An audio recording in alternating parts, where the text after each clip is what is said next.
Hi, everybody. We're here getting started with our meeting with RVC. Thank you all for being here. And as we're getting started, if you want to put in the chat where in Arizona you're coming from, or if you're in another state at the moment, put that in the chat as well. And also, um, if you have an RTS account, so if you are registered to speak in Arizona, indicate that yes or no in the chat as well. And we're just doing that as our little icebreaker today, getting started. And we are excited to go over some details of what's happened the last few months, where we're at right now, and what we can see happening moving forward. Also, if you are interested, we do have closed captions on. So if you click at the bottom of your screen, go ahead and On my, click. Oh, go ahead, yeah, Amy. yeah, I was just going to say on my screen, there's a circle with three dots that says more. Click on that, and then captions is at the top of that. Perfect. Yeah, so as people are joining, we're having people jump on as this meeting is starting. And just if you want to put in the chat if you have an RTS account and also where you are in the state. Of course, this is optional. If you don't want to participate, you're totally welcome to not do that. But it just helps us get a good picture of who's joining the call today and also get to know a little bit more about you. So I'm just going to start with brief introductions. And also, right before that, yeah, let's do brief introductions. Amy and myself are going to be running this call. So we just want to introduce ourselves, and then I'll briefly explain a little bit about RTS, just since that was kind of a little teaser in the beginning. And if you're not registered on there, I will give you the link on how to do that. So, just as a brief introduction, my name's Brandy Kuhn, and I'm a parent caregiver. I have an 11-year-old son with profound disabilities, and we've lived in Arizona for about 8 years. And I have been a disability advocate for 5 or 6 years. I'm the co-founder of Raising Voices Coalition. And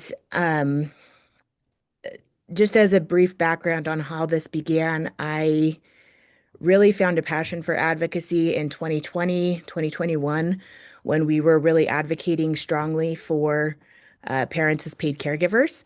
And I learned from the ground up. I started having meetings, learning who made decisions, how policies change, how legislation works, and really just developed my skills on the ground floor. And started building relationships. I think the relationships and collaboration and meeting other people in this space has really led me to where I am today, and which is what I'm excited to share more with you guys of why we've done the things we've done the last few months and where we were wanting to go and what that looks like moving forward. So, anyway, that's just a little bit about me. Amy, do you want to introduce yourself really quickly? Yes. Hey, everybody. I'm Amy Haley. I think most of you know Brandy because she's been such the face of this community for the last couple of years. So I'll just give you a little bit of background on me. 14-year-old twins now. His name is Grace, and my son is Caleb, and he has an ultra rare genetic disorder called TRAPC9.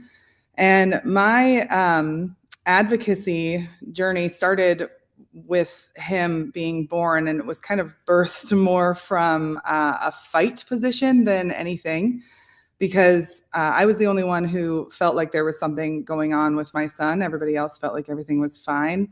And I got shot down for a long time. It wasn't until his first seizure when he was 8 months old that people started listening.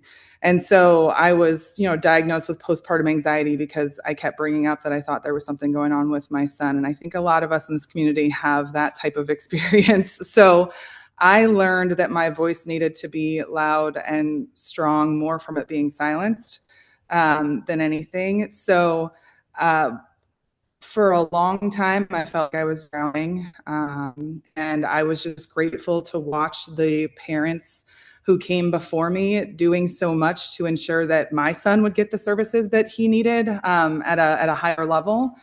And it wasn't until the last year or two that I felt like I had the capacity to step up and step into that role a little bit more. And so I've been able to watch from the sidelines a little bit more what Brandy and those who came before her had done. And now I'm just really grateful that I have the ability to step into that and help out at that level too. So I'm so glad to be here. Thanks, Amy. And just a little bit of Yeah. housekeeping. I know we've had a few people jump on the call. If you are interested in seeing the closed captions, you can hit more at the bottom of the screen and then hit closed captions, and they should pop up at the bottom of the screen for you. And also in the chat, we're just saying where we're from, and also if you have an RTS account. And if you don't, I'm going to put the link in the chat for you. RTS, just as a brief introduction, is Arizona's public system that allows community members to comment on bills and with our state legislature, and you can indicate if you support or oppose them. And this allows our legislators to really know what the voice of the people is while they're making these legislative decisions.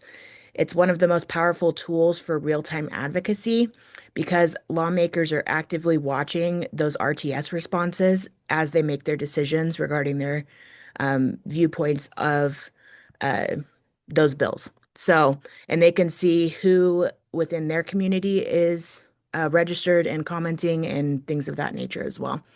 So, in the chat, I'm going to put the link. If you are interested in registering, you can go down physically at the Capitol and create an account, or Civic Engagement Beyond Voting is another advocacy group in Arizona, and they will create an account for you. So if you use their Google form, they will go in within the next 3 or 5 days down to the Capitol, have a representative fill out the information, and then you'll have access to that system. And as we get into legislative cycles, we will explain more of how to use that because that's a bit of a process in and of itself. But right now, if you don't have an account, I highly, highly recommend you get registered for that. Yes. So, okay, so we are going to jump in on our topic today. And briefly, as we're getting started, I just want to kind of set the tone and share a little bit about what Raising Voices Coalition is. And Raising Voices Coalition is best understood as a nonpartisan community advocacy coalition. Sorry. And we are nonpartisan. Um, sorry, my screen's just jumped all over the place. Okay, so we are a blend of individuals with lived experience, training, and collective action to strengthen the disability systems and build the next generation of effective advocates. One of the strengths of this coalition is that we don't need every person to take the same position that we do. And RVC specifically provides tools and not orders on specific issues. So we are passionate about having and improving disability services, but it doesn't mean that we all have to have the same opinion and the same scope and the same ideas. And that's what makes us really powerful and effective as we advocate in this really grassroots, people first manner. It, Yes. So Go our ahead, Amy. community, we have consistently heard down at the Capitol and elsewhere that our community stands out because we're bold, we're brave, and we're willing to kind of step outside of our comfort zones because let's be honest with ourselves, that's kind of what our lives are, right? So what we want to do as Raising Voices Coalition is ensure that we're amplifying the voices of this community. We aren't the voice of the community. We're amplifying the voices of those with lived experiences. And we also want to help to give tools to make everyone in this community the best, most effective advocates that we all can be. So one of the most important parts of being an effective advocate is solutions-oriented talking points. And we've heard that down at the Capitol quite a bit too. Policymakers have talked about how we are coming to the table with solutions. We're not coming to the table with fear-based talking points. We're thinking through how it is that we can best make this possible, whatever it is that we're coming to the table with, instead of just fearing what the outcomes could be. The other thing that really makes us stand out as a community is how much of a grassroots effort and effective grassroots effort we've been. We're not utilizing paid lobbyists, and that's been something that they've noticed. Is it's just us coming up there, like I said, stepping outside of our comfort zones, showing up and doing it in a respectful manner, but relentlessly. And that makes such a difference. It has absolutely been noticed. And people are intrigued by what we've done and what we're doing. So I'm just so impressed by this community, and I'm really proud to be a part of it. Yeah, same here. One of the key points that started really early on with my own advocacy and that we've carried as a staple into Raising Voices is that we come to the table with solutions and ideas and not just the problem. And Amy kind of touched on that, but that was one reason why I've been able to build relationships with people at the leadership at Access, within the governor's team, within legislative circles, is because we're coming to that table with those ideas and solutions and not just saying, hey, we have a problem, we want you to fix it. Because particularly in this space, we have the lived experience. We know what these Mm. programs and these services are like on the front lines, and we want to have those improve and be sustainable over time and have those individuals with decision-making power trust our ability to offer those ideas. So our community, like I said, has that really deep lived experience and perspective. And we want those solutions to come from our community, not just me, not just Amy, not just our board. We want this to be a broad community feedback opportunity and to really raise up that next generation of advocates.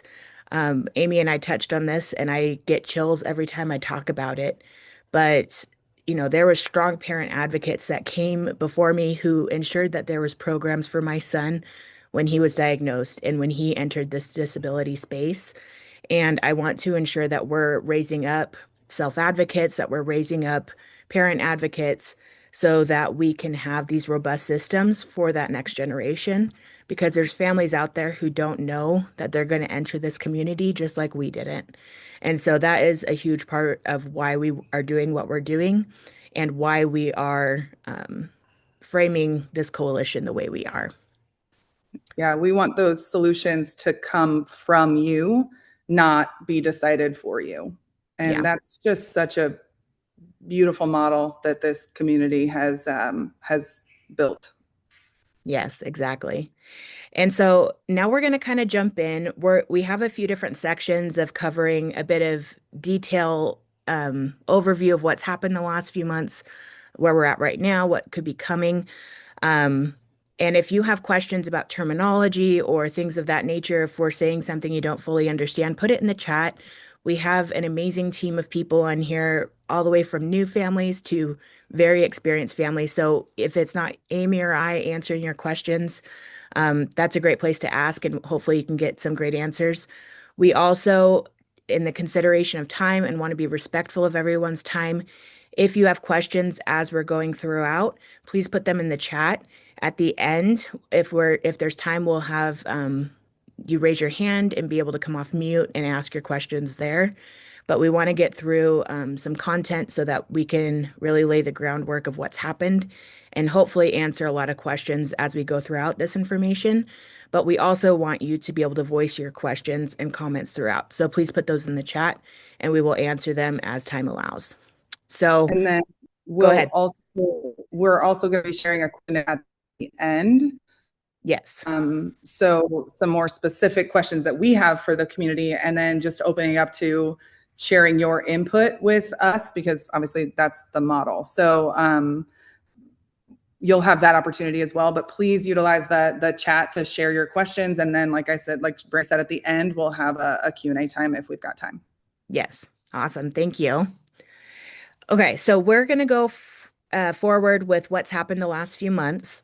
And I want to start off with some positivity. We have had it confirmed that unofficially that we reached our goal of 2,500 public comments in the last public comment section. So that ended a few weeks ago, but we are excited that we reached our goal. And this really came from, a final push. I know myself, I was submitting comments the last day. And I think a lot of people in our community were in that same boat. And so I'm really excited that we got all of that feedback, all of your voices to the state for them to really hear your stories and perspectives as they're deciding these emergency rulemaking policies.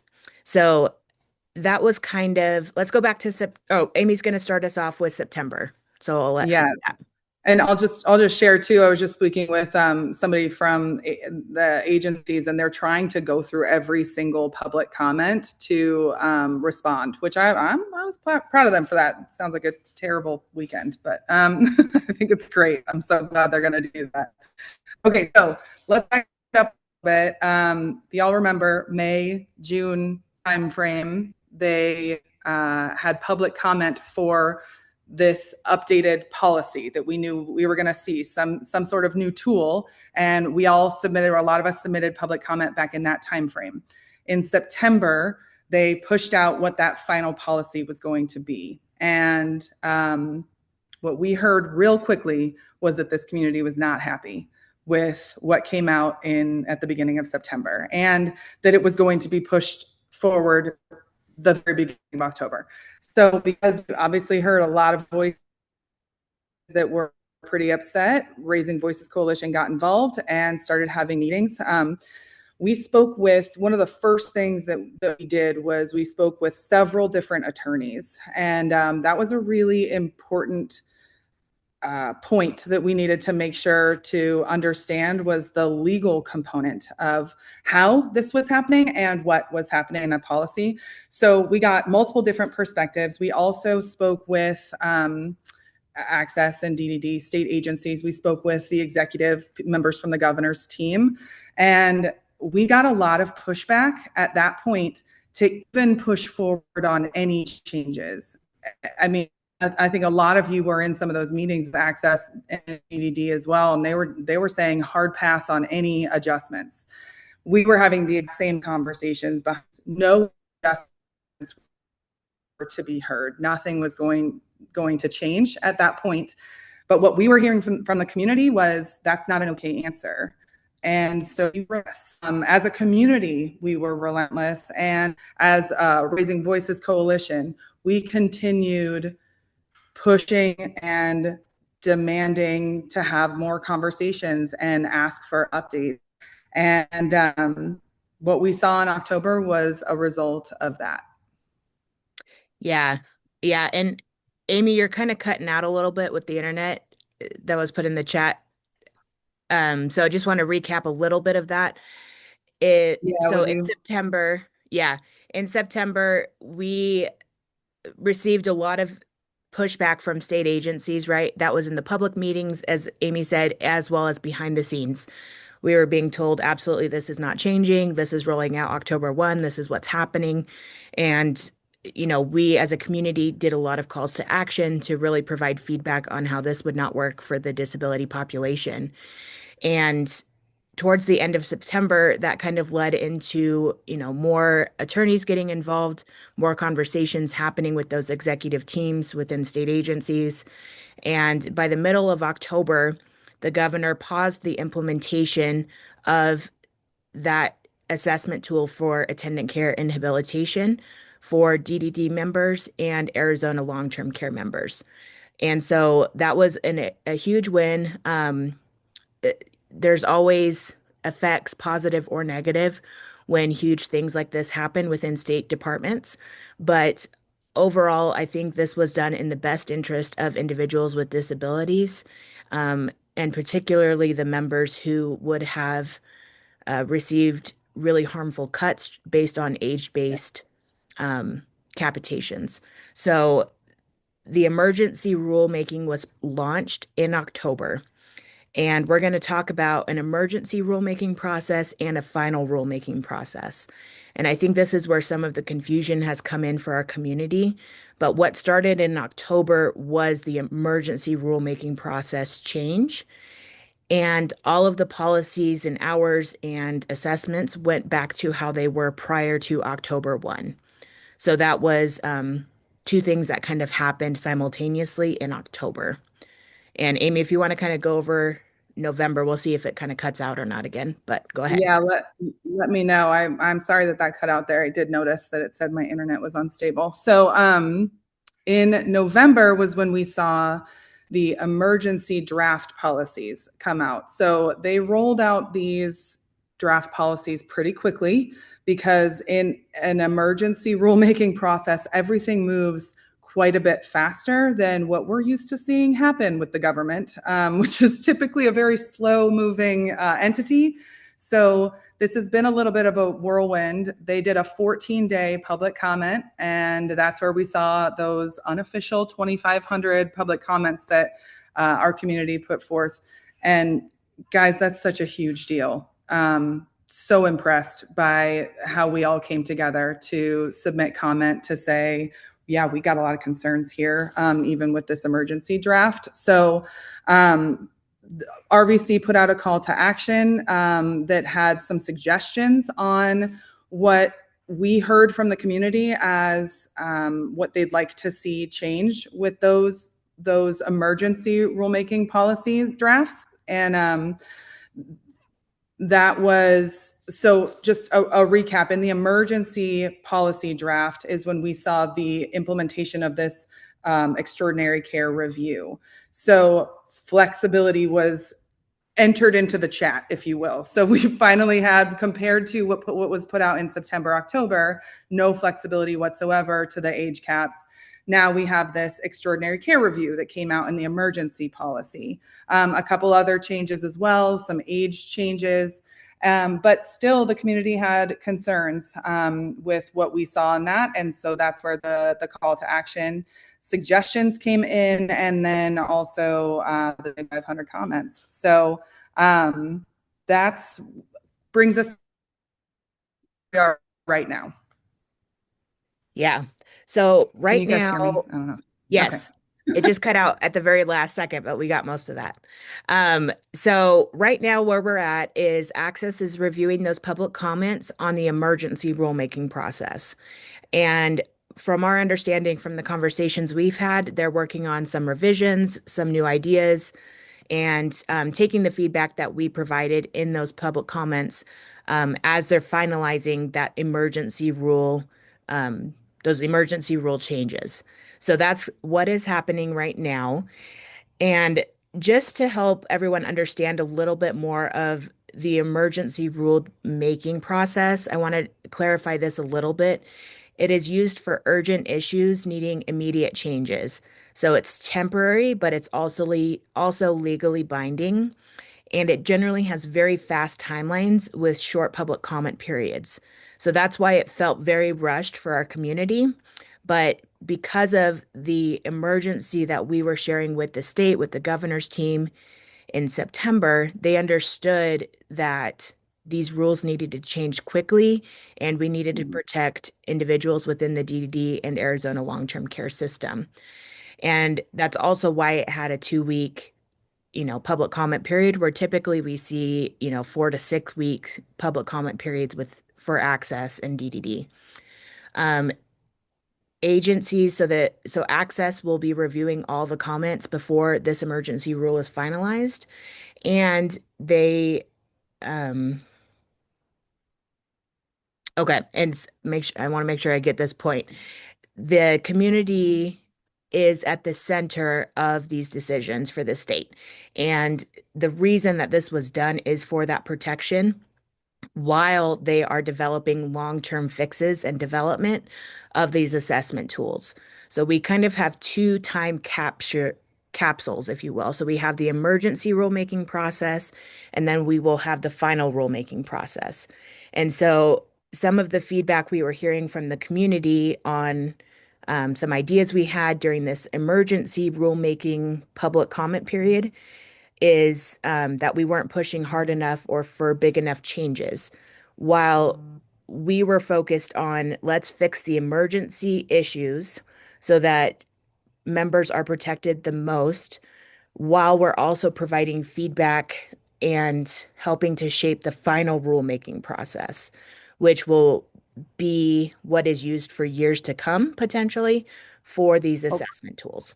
So we're kind of in these two camps, and we are currently in that emergency rulemaking section while also keeping a close eye on what happens next. Um, and we really want to focus on the equity, access, and accuracy of these services being appropriately evaluated for the members and really capture their needs and their extraordinary care. So that is center of what we're doing in this emergency process and what we're keeping in mind for that final rulemaking process. Do we want to pause real quick and do a few questions, Amy? yeah. So I mean, I'm looking in the chat, and so there's a question just about timelines, when they plan to release the final policy. Brandy, I don't know if you've heard anything different than I have. At this point, we don't have any formalized timeline. I've heard that there might be an additional slight delay that's happening right now, so they're slowing down just a little bit. I don't know if that affects what we had kind of heard about January, possibly. Like that's what we're kind of hearing, is that January, February timeframe is when they would implement whatever it is that comes from those 2,500 public comments. I think there might be a small delay from that. Yeah, so we're looking at, just to clarify, Amy, so you're still looking at the picture of the emergency rulemaking process Yeah. in that timeline. So we're looking at implementation of these changes, of these proposals, probably at the beginning of 2026. Um, and then somewhere in there, probably within the first quarter of 2026, a final rulemaking process will begin. And so that will be, I believe we will have opportunities for feedback to the state. I don't know if it will look the same with public comment or meetings or what exactly that will look like, but we will keep you all posted.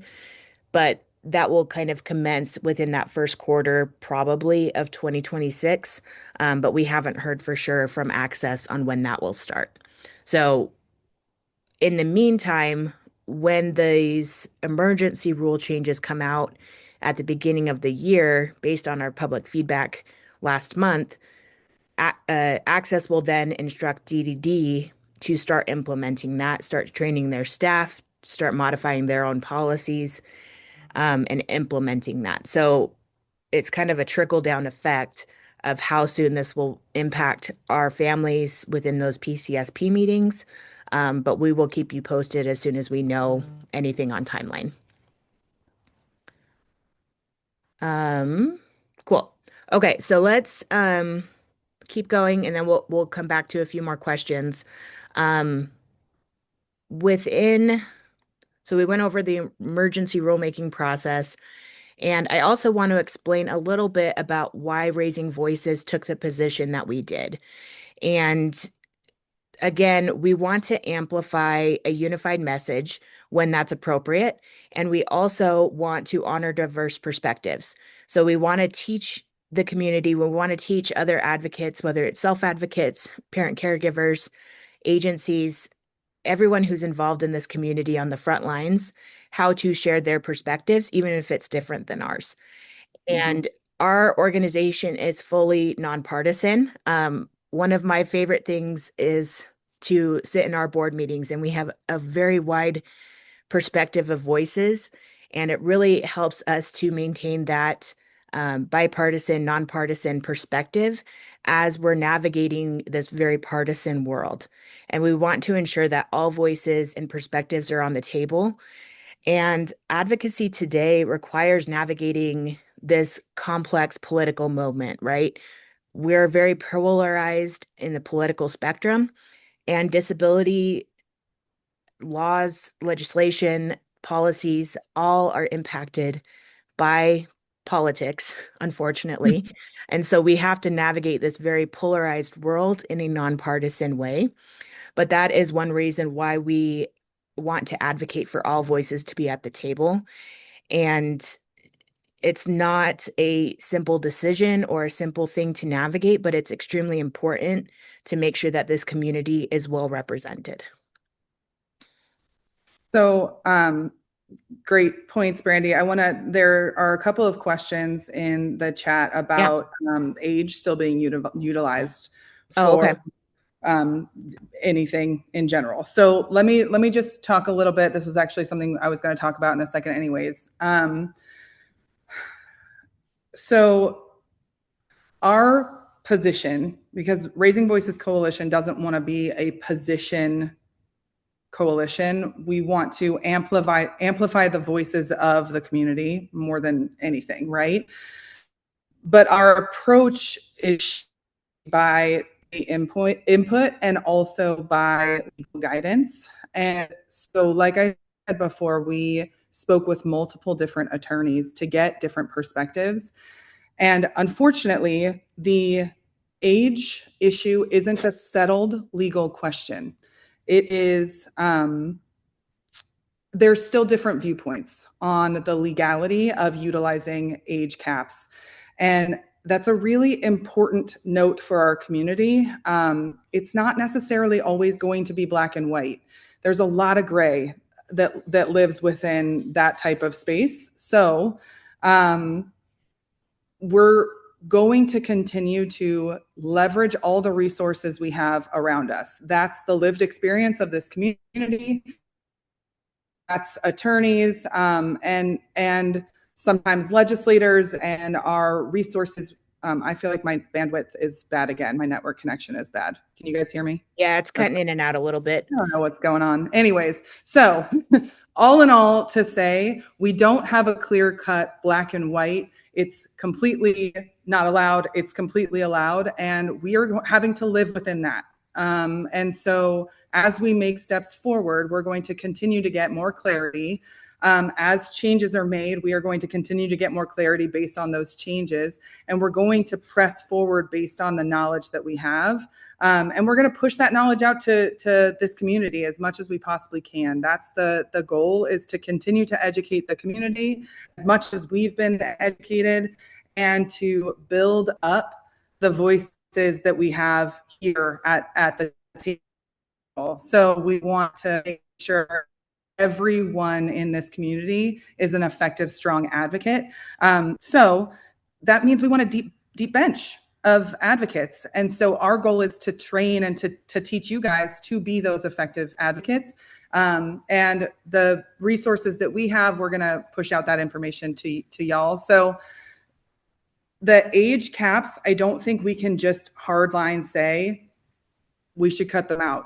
Brittany, do you want to talk at all about why this HNT wouldn't play at all? Say, The yeah. so So, the HNT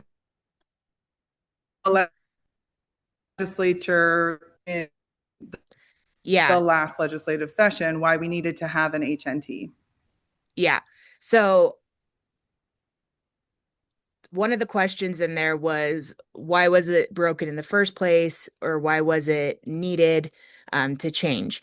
And one of those reasons was because when we passed the legislation this spring regarding parents as paid caregivers, it also required access to create an updated assessment tool that ensured extraordinary care was assessed and that there was a differentiation between what was extraordinary, so above and beyond what a parent of a child of that age would be required to do, and what was not.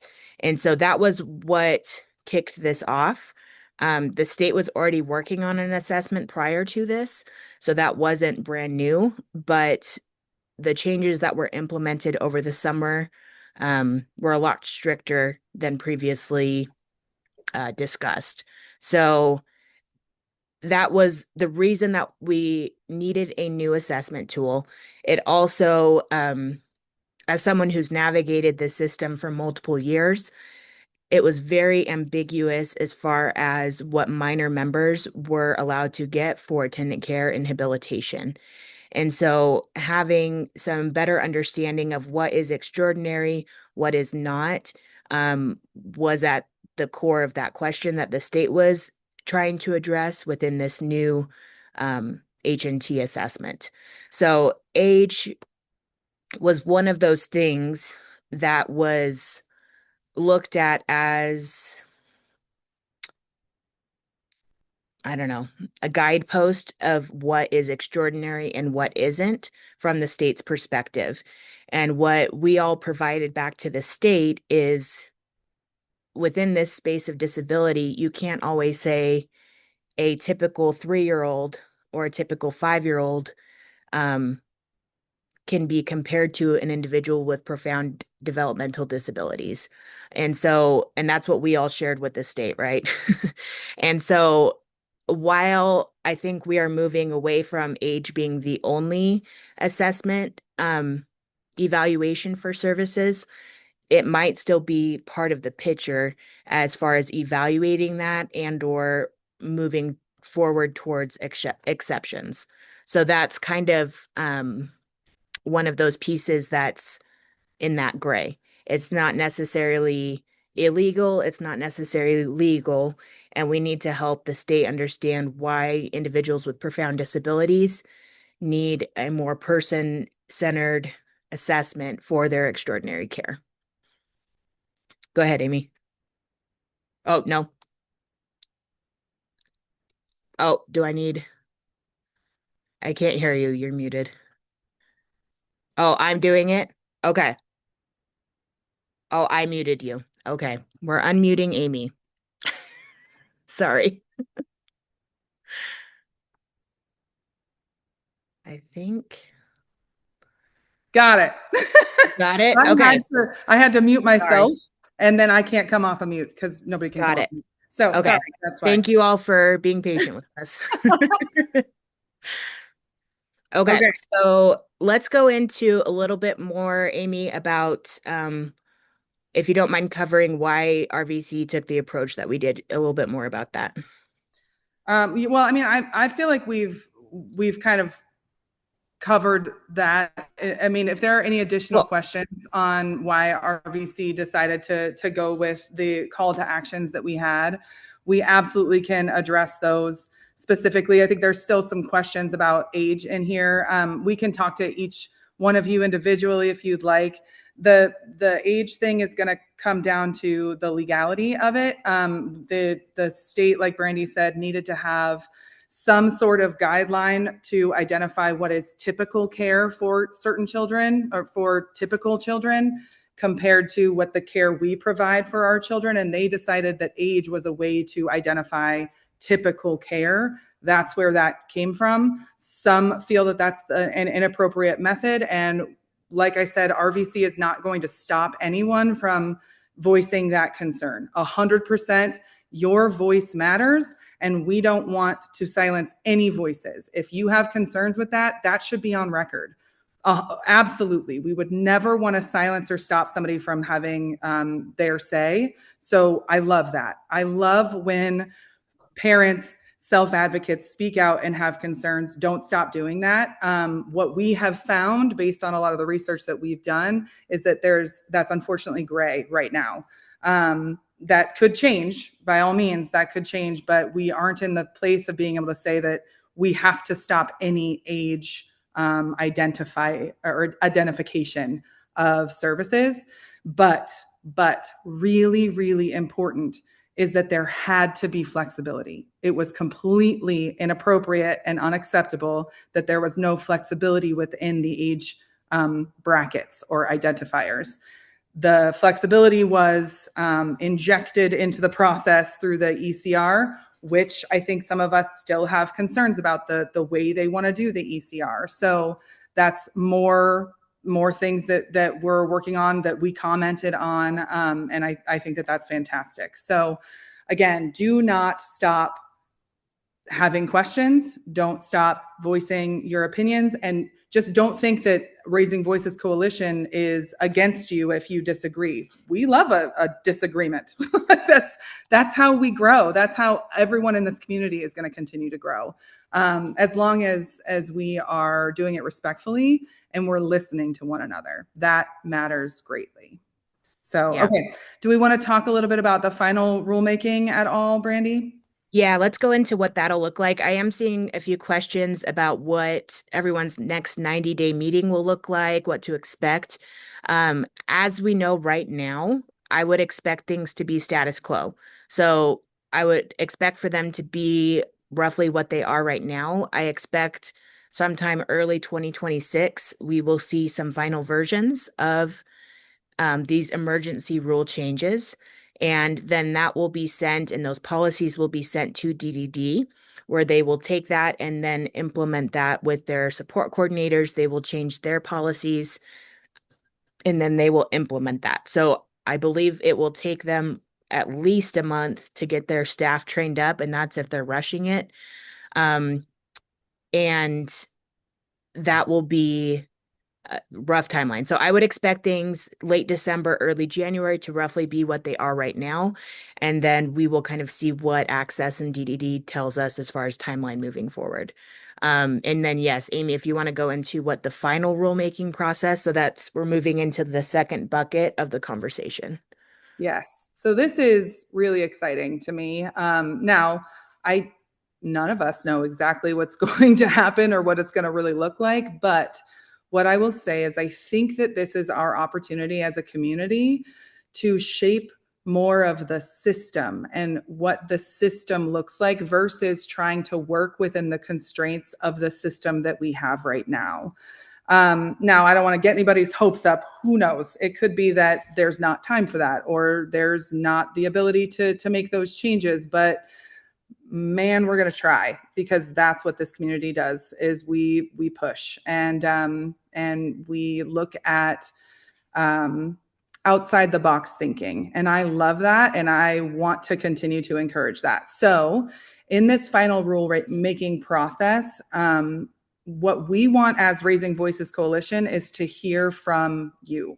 We want to know what this community thinks from a solutions oriented perspective.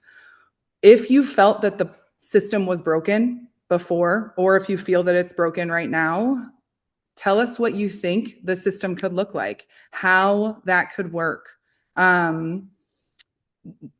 I think we might have the potential to actually help shape some change. So we are still having all that to say, we're still having conversations, and we want everybody to be a part of that conversation.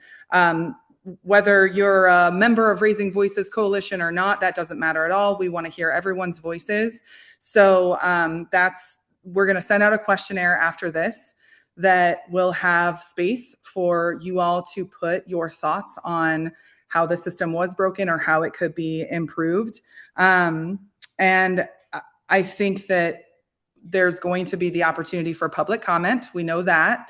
There might be additional public comment within this emergency rulemaking process. We don't know whether that's going to happen or not, but definitely in the final rulemaking, there will be the potential for public comment. So your thoughts now will help shape the calls to action that we're going to have for that process. And then any comments that come up from now till then will help shape those calls to action. All the conversations that we're going to have in the interim with the agencies, with attorneys, we'll get information out to the community about what we do find out about. And I just want everybody to think big picture and have forward thinking thought processes. Our families right now matter so much. We want to ensure that there are the safeguards for the members of the community right now. We also don't want to forget the families 10 years from now. They matter just as much as the families right now. So let's think about how it is that we can consider solutions for the immediate term and the long term for this system. Yeah, exactly. And we had a great question asking about what we can expect with the upcoming legislative cycle. So Arizona runs their legislative cycle from generally January through April, and or until they pass a state budget. So this last year it went into June. Um, and part of that was because we were a very big presence in getting DDD gap funding, and that was a big conversation within our state legislature. Looking towards 2026 legislative cycle, um, we don't expect any massive changes with the legislation that was passed last year. All that to say, with the caveat of this point last year, we didn't expect the fight that we had earlier this year, in getting parents as paid caregivers and things like that funded. Um, Well, so we, anything funded. yeah, Just getting so DDD funded at all. we are skeptically optimistic looking at the next year and are hopeful. We've built some really strong relationships on both sides of the aisle within the state legislature. And so keeping close tabs on conversations that are taking place. I'm starting to watch some of those pre-legislative cycle meetings to stay in touch of what they're discussing. Um, and so I will keep everyone posted on if gap funding is requested, what that looks like. Typically, and I've gained a lot of legislative education in the last year, but Yeah. what I now understand better than what I did this past year is that gap funding is typically not a huge conversation point. It typically is built into the next legislative budget for that coming fiscal year, and it's kind of wrapped up into that. So even if we do hear that DDD needs some gap funding or things of that nature, it doesn't necessarily mean it's going to look like what it did in 2025. So we'll keep tabs on all that. We'll keep you posted on what those conversations look like.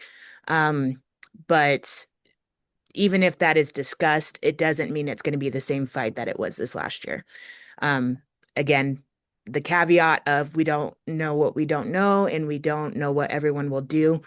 Um, but that's a huge thing we're keeping tabs on. And also, a next huge piece within that this legislative cycle is getting registered to speak within RTS. Hmm. Our community is a very, very active presence at the Capitol. And that's even if you send one email to your legislator or if you're down there every day having conversations like some of us are. It's We are very impactful because we are very present in what those conversations that are taking place in legislative committees and participating with RTS. And so, us being able to activate when it's needed is a huge win and a huge compliment that we've received from people who have been in Arizona state politics for decades. I literally can't count the amount of people who are lobbyists or people who've worked in Arizona politics for years and saying, I've never seen something like that before. And so this is a really unique opportunity for us to be mindful to shape legislation as well as shape policy. We are advocates not only for legislation, but we also advocate for policy changes, for um, submitting public comments, for having meetings with decision makers. And those conversations are critical in ensuring that services for the disability population are informed by that firsthand experience, whether that decision takes place at the top or, is more of a detailed issue within DDD. So kind of, down the ladder. We're there for all of that. So that is a little bit of the what we can look forward to the legislative cycle. Again, we also know that because the federal government passed HHR 1 earlier this year, that changed a lot of Medicare, Medicaid services. I'm not completely naive to say long-term care won't be brought up as part of that conversation, but historically, in Arizona in particular, Arizona legislature has really protected long-term care and those services in particular. So I'm very optimistic, but I'm also cautious in making sure that we're part of those conversations. Um, and we'll keep you all informed if there's something that's coming up in those discussions that we all need to be aware of. So And that's I my mean, goal. yes, and the fact that it's an election year also just changes the dynamics a little bit too. So just a lot of things to think about going into this legislative session. So it's going to be an interesting journey, and we're all on it together. Yes. And I'm going to put in the chat, I'll put the RTS link. Again, this is a link ran by Civic Engagement Beyond Voting, and they have representatives from their organization that will go down to the Capitol in person and help create an account for you. The other option, if you don't want to use that, is to go down to the Capitol yourself, and there's computers and people there that can help walk you through that process. Um, awesome. Okay, so I think we are kind of wrapping up. I know there's several more questions in the comment section, so we'll go through some of those. Um, and just before we kind of get to that point, I want to kind of wrap up what we'll see happen next is that Access is finalizing that emergency rulemaking process. And I did see a few questions about what the extraordinary care or the ECR looks like, and if we've seen any drafts on changes since public comments. Um, Amy and I have not seen any draft changes, but I do know Access is working on it, based on the feedback that we gave them. So we'll Um, see what that looks like when they yeah, come out with it. we did just hear that it's looking like there won't be policy updates this month. Okay. So that's literally just came in. So that's a important note for us because I think I was expecting to see some addressing the public comments this month. So I think everything has been slowed down a little bit. It does look like DDD Access is planning to update their website info and FAQs in the next week or so. So we'll be looking at that for sure. Okay. Awesome. And somebody asked me what the extraordinary care review is, and that is a process. So we have that rough age-based assessment for services for attendant care and habilitation. What the ECR, the extraordinary care review, in theory would do is allow exceptions. So let's say your support coordinator does assessment with that tool, and I'll use my son for an example. He requires nursing level skilled care that is above and beyond what attendant care and habilitation provide, right? So when that took place several years ago, our support coordinator was like, hey, we need to do a nursing assessment as well, and to get him the appropriate nursing care needs that he needs in the home and community. And so then that triggered a nursing assessment. In a similar manner, the way I understand it in theory is that the ECR, let's say the family or the support coordinator, see a need that's not met by that assessment tool, then a ECR can be triggered by the family, I believe, and or the support coordinator, um, to do an additional assessment to get some more individuals in that sphere to evaluate that member and to see if there's exceptions in certain categories that need to take place and what those hours look like.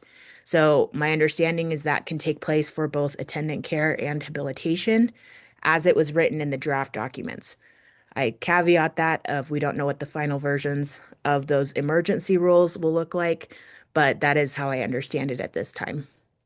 So again, in theory, that's how it was laid out in the draft documents, and then DDD and Access will help explain what those final versions look like.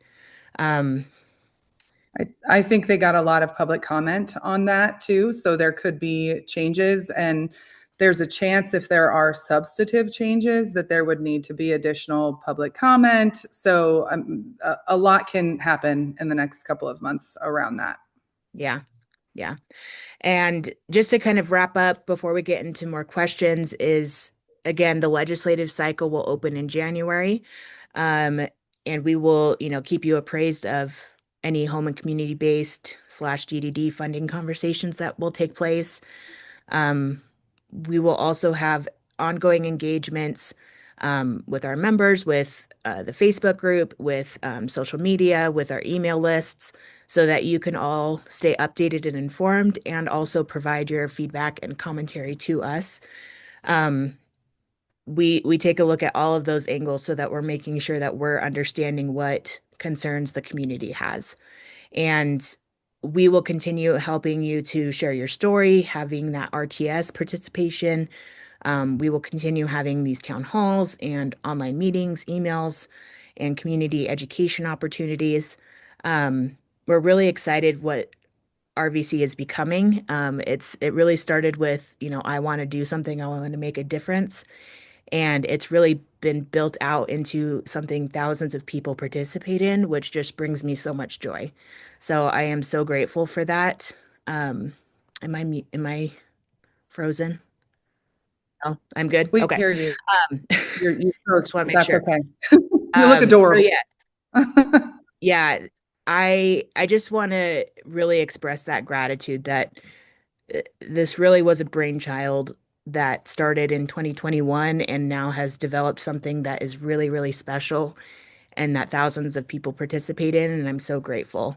In the chat, I'm going to put the link to the follow-up survey. And if you have a chance after you get off this meeting, please fill that out. It has 7 questions, I believe, so it shouldn't take you too much time to provide feedback on this conversation and then also help us understand what your biggest concerns are. Um, and again, this is, a huge, exciting community. I can't wait to see what we do next. Also, Mhm. we're coming out with more supports and more resources. Um, One thing that we've been working on behind the scenes is our Say It Louder podcast. We have, different resources to connect with the community, to help us all not feel alone, to help unify our community. And so that is, another opportunity for that. So I hope you can engage as it feels appropriate and aligns with you. And then we'll stay on a little bit longer. I know we're reaching that hour mark and go through some of the questions in the chat. Um, but feel free to jump off as you see fit. I wanted to be really respectful of all of your time and make sure that we reach that mark appropriately. So if you'd like to stay on, ask questions, we'll help field some of those. And if you need to jump off, you're more than welcome to do so. So thank you all. I appreciate you all for being here. And I Okay. think Amy's a little frozen. Are you there? Can you not? Can you hear me? Can you see Yes. me? No? Okay. Um, I'm sorry. I think you're cutting out still. Okay. So What's Amy, if you just want to hold going on for a on second here? till it loads. So, um, the low network. Okay.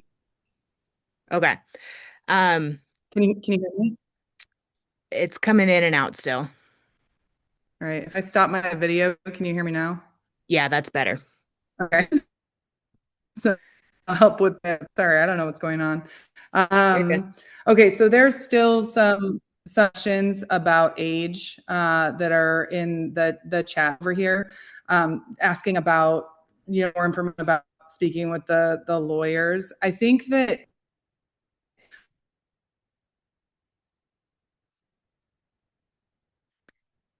I think we lost you, Amy.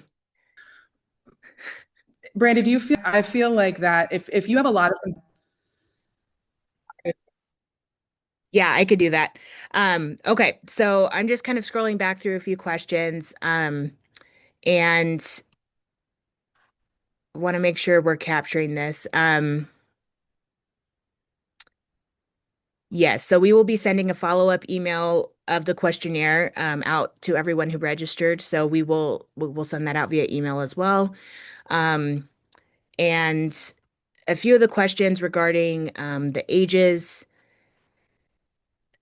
I think what our goal is to help um, make sure that we're not missing a population, and that was why the extraordinary care review was a brainchild, if that makes sense, and put out as part of that emergency rulemaking process.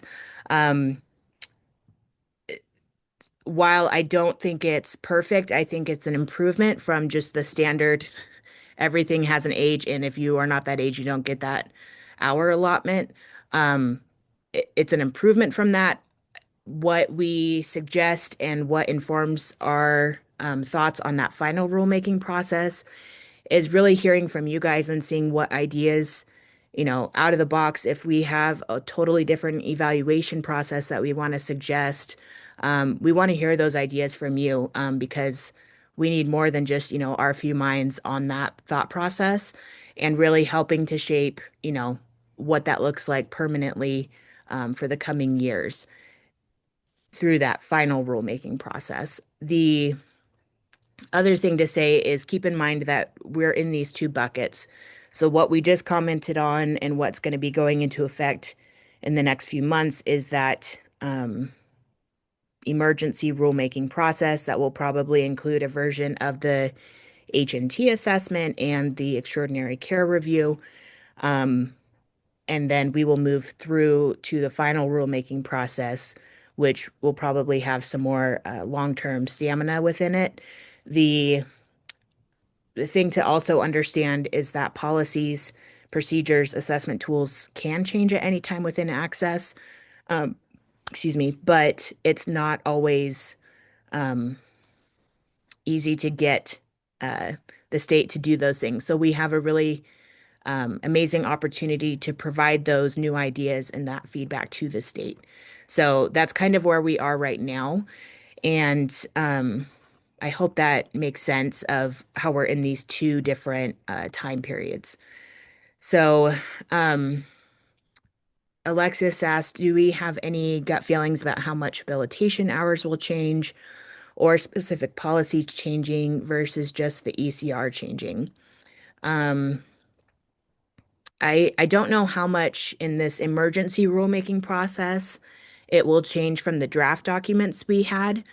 Um, I am hopeful that they will take a lot of the feedback that we provided in that public comment and improve it.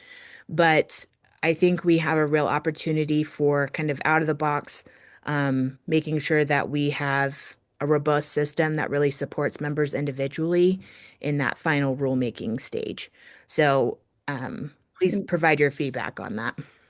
Go ahead. can you hear me? Yeah. So I was going to say that for habilitation, from what I can tell, just like a sweep of the community's thoughts, I think that a large portion of the public comments were around at least increasing it to that 14 hours that was the max for the older minors in the initial policy. So I would assume that, well, I don't like to make any assumptions when it comes to this, but I think that that's going to be what they saw a lot of the comments on. That's working within the framework that we had at the moment that we have right now. My hope would be that we can adjust the framework for habilitation in the final rule. We have to have a program that is justifiable, and right now habilitation is frequently not justifiable. It's utilized similar to attendant care, and we want habilitation to be set apart. That's what I've heard from the community. So we want it to be its own service. Habilitation and attendant care are two separate services. So I think that that's something that we're going to be asking more questions about from the community to see what your thoughts are. But what we've heard is that revamping habilitation to make it justifiable, which would be better goal writing, more assistance with how to write goals and how to follow up on goals, that sort of thing. Making sure that there's some sort of additional training on how to best do habilitation for people who are actually habilitation providers. So that's my hope. Yeah. Yeah. Agreed. So yeah, so please in the survey, if you have any ideas on any of that, please put that in there. And we'll be reviewing that. I think some of us, we only know our own perspectives, our own stories, and so really understanding the diversity of this community is really impactful. So thank you. Um, Ashley Um, asked, oh, go ahead, Amy. Well, I saw another question. You keep going. Oh, no, I'm just going through the questions too. She asked, would joining Raising Voices help train me for representatives coming out to my house and observing my son? They were going to come out, and then October 1st happened. Yes, so we had a event that we were planning on having representatives come out to people's homes. We had a few representatives sign up for that, and those kind of fell through as we were kind of handling the crisis situation. So we're building up our staff and team so that we can ensure that we have that follow through. But one thing I do want to share is that we do have memberships available, but that's not a requirement to share your voice, to share your opinions. Um, we will continue to have public forums, public meetings, public posts available, and surveys so that we really hear the entire community. But that membership does offer additional courses and classes on how to become a better advocate, to have those conversations, to share your story, to advocate for your child, or if you're interested in getting involved with the advocacy where we're doing bigger changes within the system. We also teach on how to do that. So that is an opportunity as well. Um, Amy, go ahead. Did you have a question you wanted to talk about? Oh, so I just saw, it looks like another question from Sue saying that her 3-year-old is not going to qualify for any services. And I wanted to just reiterate this is really, really important, and why I think the demand for flexibility was so strong. That's that's not accurate to say that your 3-year-old won't qualify for any services anymore, based on what the policy draft was that came out in November. So this new draft allows for flexibility on all age caps. Any child could get any of those services because of that flexibility. And that is really critical. That was not an option in the draft that came out before in September. So now we have this extraordinary care review that would provide that flexibility. So a 3-year-old could get attendant care if necessary. And then also, 3-year-olds do qualify for habilitation in this draft policy as well.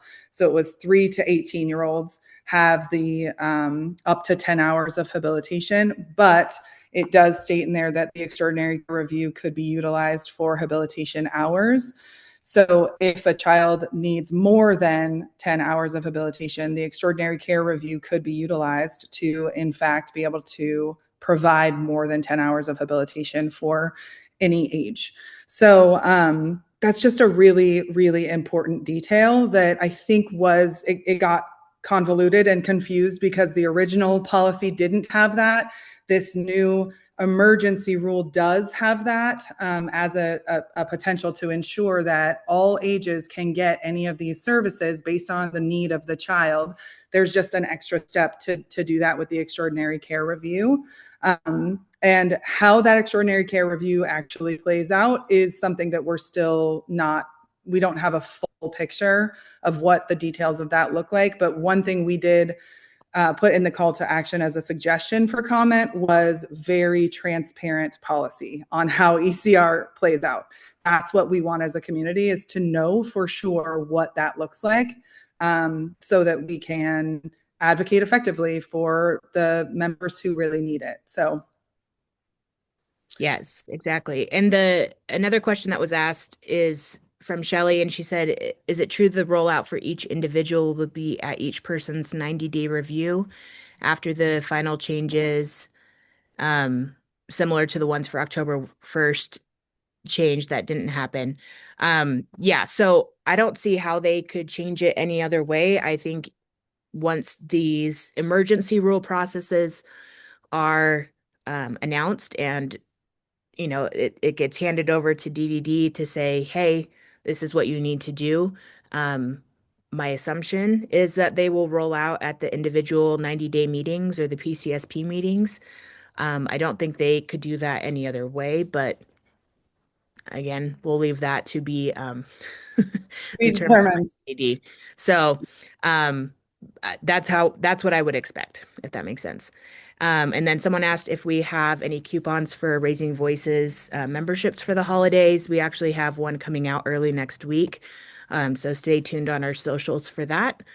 Um, and Somebody talked about the parents as paid caregivers being punished by yeah, stricter limitations. So there, I think the overnight hours is probably one of the things that I'm referring to. There is flexibility there too. Oh, my network, can you hear me? you're good. Yeah, I'll pick it up. So the parent caregiver parents as paid caregivers program uh, put a spotlight on these attendant care and habilitation hours, right? From the legislature, also by Access. And this program started in 2020 during COVID, but many of us didn't hear about it for a year or two into that program. And this is a program that many states decided not to adopt on a permanent basis after COVID. Um, and so, because there was such a spotlight on these services, it also triggered for a new assessment to be done to ensure that the hours assessed and given and authorized really met that extraordinary care. So that was kind of the spotlight being put on it. I do understand the feeling of being punished. Also, I would challenge the perspective to be, okay, we're doing what's in the best interest of each DDD member, including our own children. Um, but I do think this assessment will really help families who didn't know how to advocate for services prior, who had members with really hard needs, but they weren't getting enough support from DDD or Arizona Long-Term Care. And so I think this will be a better assessment and less support coordinator ambiguous interpretation of the policy as it's carried forward. So that has always been my goal is how can we improve this? Not this is a punishment for parents as paid caregivers. Um, One thing I continue trying to do with legislators, with state leaders, with anyone who brings up this kind of conversation of it's the parents as paid caregivers fault for this is that parents as paid caregivers expanded a workforce. And so now we have a workforce to fulfill the needs of the members. And so previous to that, a lot of services went undelivered, even if they sat on those members' PCSP documents. And so we are now seeing the legislature identify that there is money going out for services that are authorized instead of having this bigger gap between what is authorized and what's actually delivered. Because historically, the legislature only really sees the cost or the bill of the services that were delivered. And so when we're talking about parents as paid caregivers, we're talking about a workforce. And then when we're talking about the assessment and the services, we're talking about the needs of the member. And Mhm. so we really should keep those two things in their spaces because we as parents are not entitled to have hours for our children. Um, they're not our hours, they're our children's hours. They're for our child's needs, whether that is delivered by us as a parent or by an outside provider. It's about what's in their best interest. So if someone's bringing up that conversation of, we're being punished or this is the parents as paid caregiver's fault, that's kind of the conversation I like to come back to is those are two individual issues and they, yes, are impacted by each other, but we need to have that conversation. Mhm. And I know that there are still, so the parents as paid caregivers does have the limitation for overnight care, Yes. but that is flexible as well. So there should be flexibility in all of this. And so I'm glad that they did offer that flexibility now to ensure that if a child needs overnight care, the child can get overnight care, even by a paid parent provider, if it's documented as a need.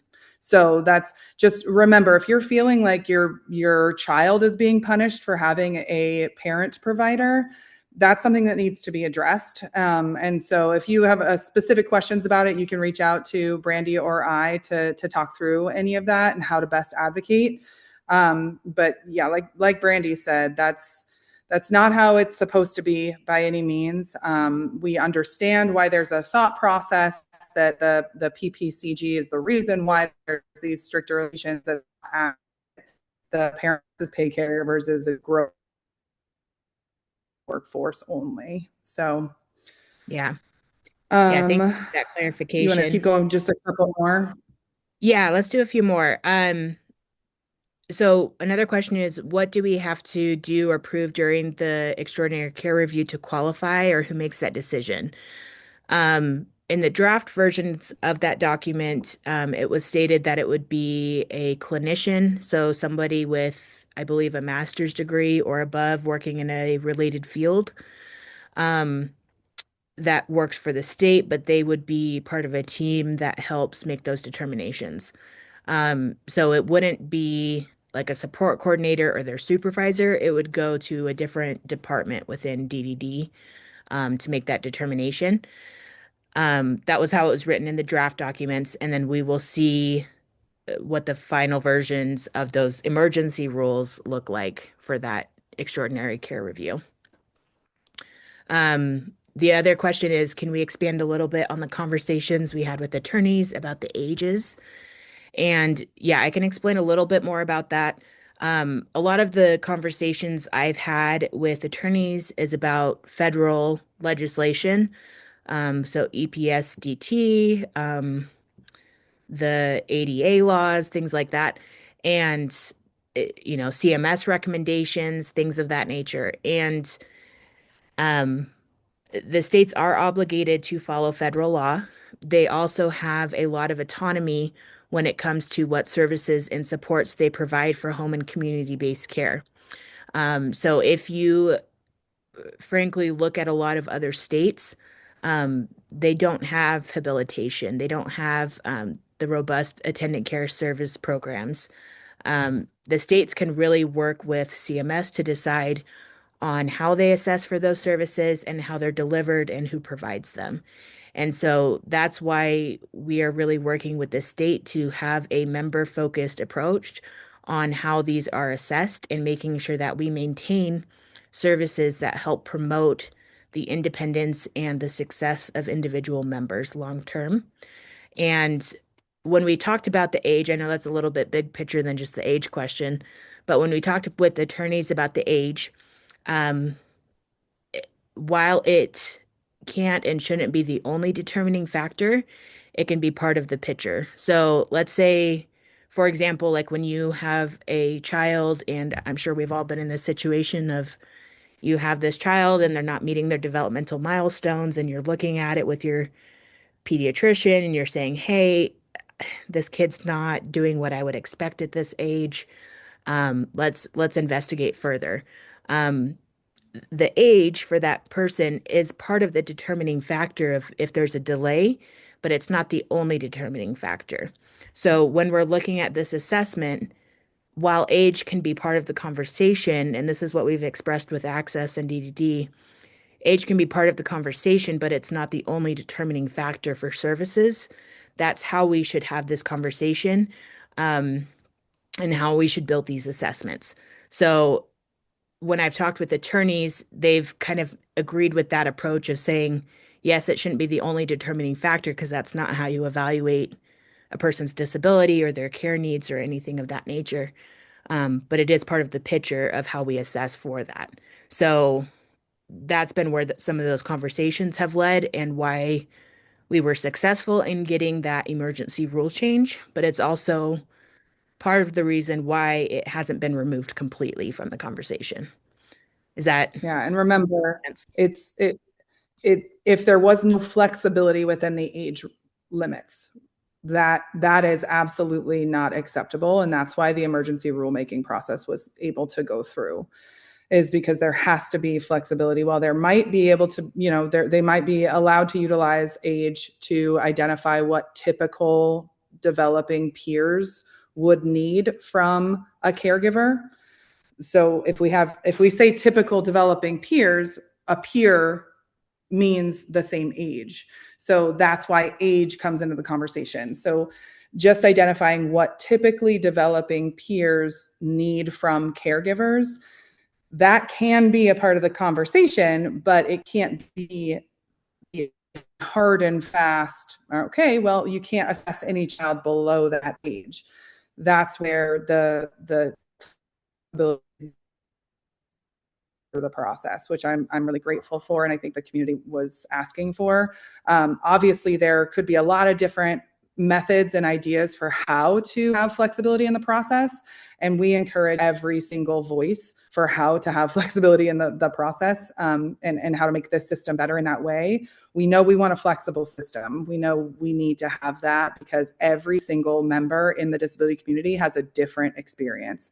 All of them have differing diagnoses, differing symptoms, differing needs. And so flexibility is critical. It's just how that's done is the question. They came up with this extraordinary care review process. The name is weird because all of these members have extraordinary care needs. So I think that name is really confusing, but basically it's the exception process. So now going into the final rulemaking, let's all start thinking about if there's a different way that we think it should be done. We got to think about sustainability for the families 10 years from now. So, we can't have it be something that isn't sustainable ongoing. We have to think about making sure that there's appropriate access to care for every level of need for services, every level of disability.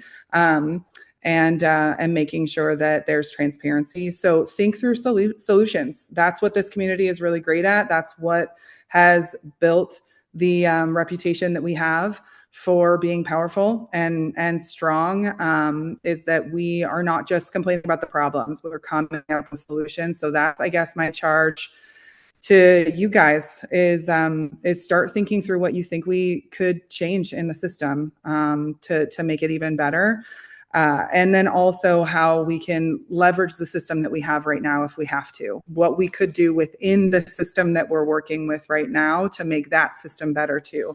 So kind of two sides of the coin. We all want to have better access for our loved ones to care. How can we use the system that we have right now, or how can we change the system to be better? Yeah, agreed. And just to kind of answer a few other questions real quick, someone's saying that a support coordinator is mentioning that overnight hours can't be written into the PCSP. If that is taking place, please also talk to that person's supervisor. And if that doesn't go anywhere, then I would be filing a complaint and or grievance with DDD, with their customer service department. So in the law that we passed earlier this spring, it explicitly states that if it is noted that a member needs overnight hours, that parents can provide that as long as it's noted in the PCSP. So please follow that chain of command if that is not taking place. Um, so someone also asked, I think you guys have had some dialogue about the medical evaluation that is performed by a nurse at DDD. So if your member has really high medical needs, that's an assessment you can request, is a nursing evaluation. Um, so feel free to contact your support coordinator and ask for that assessment if there's a lot of medical needs. Um, okay, I'm trying to think. So I don't know if Roxy had a really specific question. Maybe that's Yeah. something that we take offline. Okay. Um, but it's it's a great question. So I think we can talk about it. Yeah, Roxy, I'll put my email in the chat. Feel free to reach out and then we can loop back on that. Um, and I think we will call the meeting if that's okay. So I'm putting my email in the chat and then I'm also putting the link to the survey. Again, thank you all for your time. I really appreciate that you guys showed up. I know this is very complicated. Hmm. We have all learned so much this year about all of this advocacy, whether it's the legislature, whether it's policy. I didn't know 3 months ago what an emergency rule was, No. and now we're doing it. So, all of these things are we're learning as we're going and we're collaborating as a community. So again, thank you all for showing up, for staying engaged, for improving these systems and services for our loved ones. That's what really makes the difference and makes our community what we are today. So thank you. And Yes. again, this will be available. This will be recorded. I'll have a link later today. Um, and you can share that with anyone who wasn't able to attend in person. And again, if you have a specific question or concern, feel free to reach out to me via email and we will touch base on that. So thank you. Have a great day.